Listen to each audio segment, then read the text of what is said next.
All right, so Antonio Gibson fantasy football owners should be buoyed and confident in their guy as a strong flex play the rest of the season after J.D. McKissick was officially put on IR, season-ending IR, because he's going to need a procedure on his neck to fix a neck injury that he has. This is the Fantasy Sports Boss. Make sure you hit the subscribe, hit the notification button. Very busy day on tap tomorrow, Sunday. Going to do maybe 2 live streams, one at 11:30 when the first injury report comes out, and then again later in the day to wrap it all up around 7:30. So make sure you tune in for that. And also hit the notification button so you're made aware when new videos are added, which they will be all day tomorrow to reflect the instant injury analysis.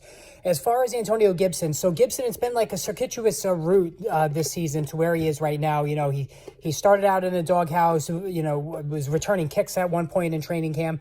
But then gradually got back into the good graces of Ron Rivera and the offense. And now with McKissick, not going to be playing the rest of the season, it's going to further illustrate the usage for Gibson. That has been very solid and underrated of late. In the last 4 games, Gibson has top 14 fantasy points in PPR leagues in 3 of them. So he's been fairly consistent. We all know how good of a receiver he is. He's a converted wide receiver, of course.